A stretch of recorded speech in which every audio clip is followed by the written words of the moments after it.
Hey guys, welcome to Strictly Dumpling, and today we're actually going to be talking about dumplings. As many of you know, dumplings or 饺子 are much better than sliced bread. I mean, what is sliced bread? 饺子 is like 20,000 times better, and they are arguably one of the most popular Chinese dish in the world. I think somebody should actually invent a deli sandwich with, like, instead of bread, you have two massive dumplings.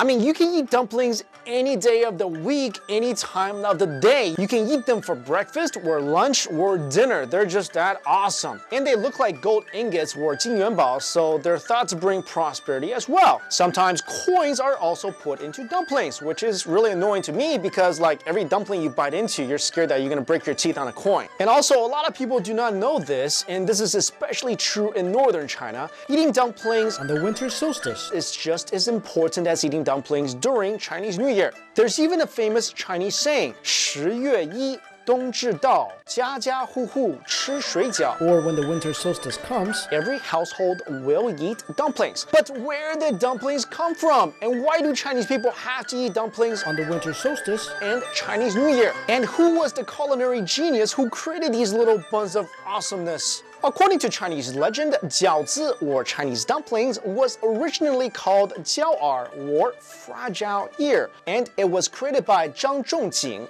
the doctor from Chinese history known as the medicine saint. Zhang Zhongjing worked as a government official in the city of Changsha and later left his post to practice medicine back in his home city of Nanyang. When he arrived in Nanyang, he saw that people were so poor, they were starving and they did not have enough clothes for winter. And the harsh winter winds damaged many people's ears. Zhang Zhongjing was a very kind doctor, and he wanted to treat those who are suffering, whether they are poor or rich. So one day he set up a medicine stand. He took lamb meat, vegetables, and different medicine herbs that helps warm the body and put them all in a pot.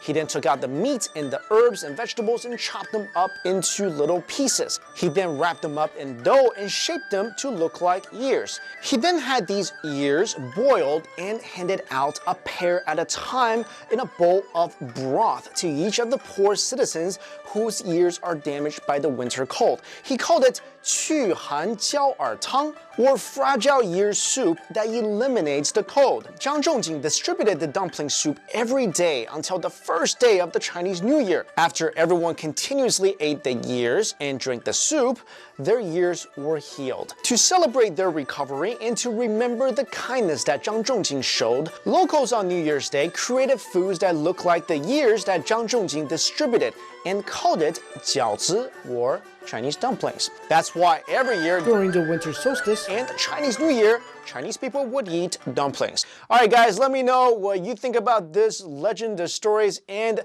when do you like to eat dumplings? Do you like to eat it like every single day and all the time? All right, guys, please click the subscribe button. Don't forget to like me on Facebook, and we'll see you again next time.